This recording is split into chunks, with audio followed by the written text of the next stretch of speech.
IMN, Institut Minang Merdeka.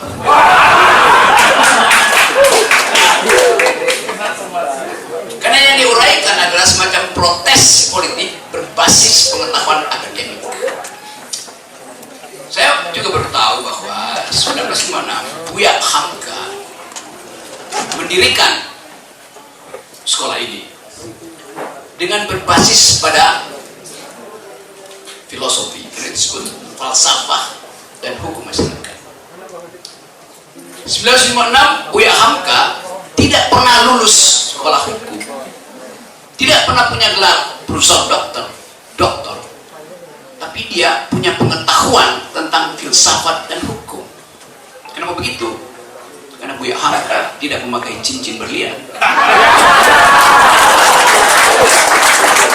Jadi Anda bayangkan seseorang bisa memprediksi bahwa akan ada kekacauan di 2024 kalau hukum itu tidak diasuh oleh ibunya, yaitu filosofi.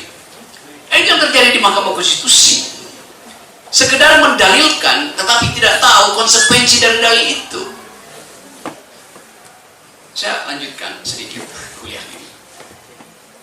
Seringkali dan selalu dalil para pengacara 02 terutama di Mahkamah Konstitusi memakai prinsip bahwa hanya hukum positif yang boleh menjadi acuan pertengkaran di Mahkamah Konstitusi. Kan itu hukum positif. Jangan pakai filsafat, apalagi filsafat yang dianjurkan oleh Rocky Gerung. Apa itu hukum positif? Kita di Indonesia memakai hukum positif, mengenal hukum positif melalui doktrin Hans Kelsen. Anda baca tentu itu. Hans Kelsen orang Jerman yang mendalilkan bahwa ayat tidak boleh bertentangan dengan ayat di atasnya. Ada Stephen Baum modeling di situ. Itu hukum positif. Jadi hanya boleh diuji berdasarkan konsistensi antar ayat.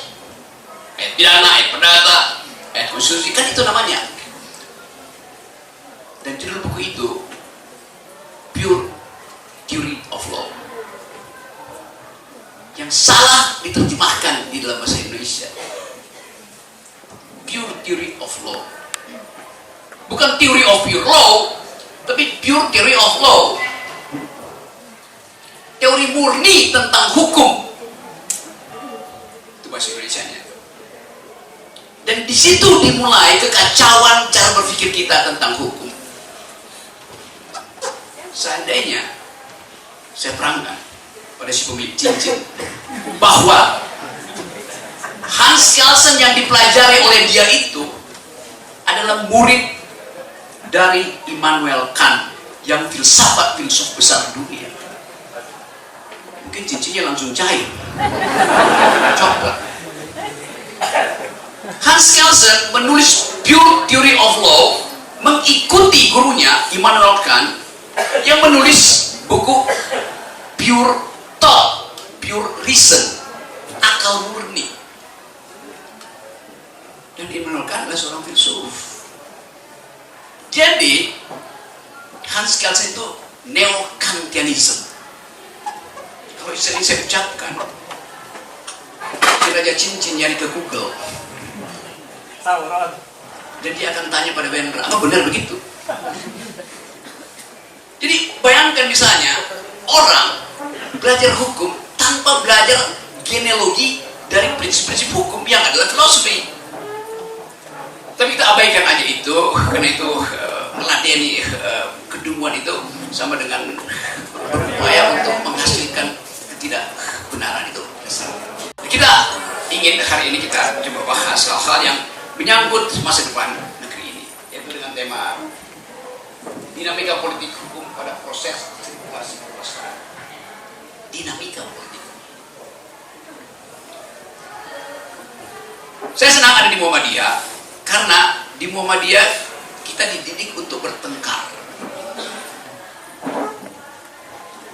Muhammadiyah mungkin saya sudah kasih kuliah di separuh deh Universitas Muhammadiyah, berapa universitas sekarang? 167.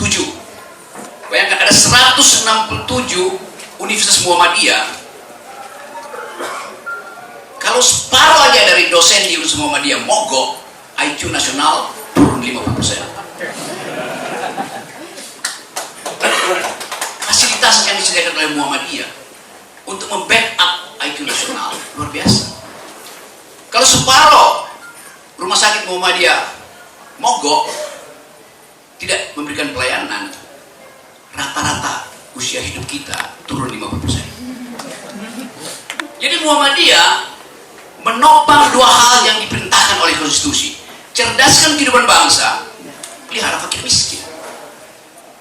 Muhammadiyah menyumbang pada pencerdasan kehidupan bangsa melalui sekolah-sekolah.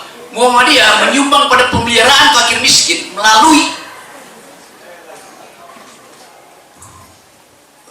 rumah sakit-rumah-sakitnya. Dan sampai sekarang pemerintah berutang pada Muhammadiyah karena selama COVID ada 5 triliun uang Muhammadiyah belum dibayar oleh pemerintah. Kira-kira begitu kondisinya. Jadi kita balik pada keadaan tadi yang dicoba diulas oleh Pak Dekan. Apa yang menyebabkan kita gagal berpikir kritis? Terutama dari negeri yang menyumbang pikiran pada bangsa ini. Bukit Tinggi melalui Muhammadiyah menyumbang pikiran, Buya Hamka menyumbang pikiran, Haji Abu Salim menyumbang pikiran, Sultan Syahrir menyumbang pikiran, Tan Malaka menyumbang pikiran, Muhammad Nasir menyumbang pikiran. Jadi semua kelengkapan berpikir ada di kota ini. Kenapa kota ini berhenti untuk mengucapkan kritisisme?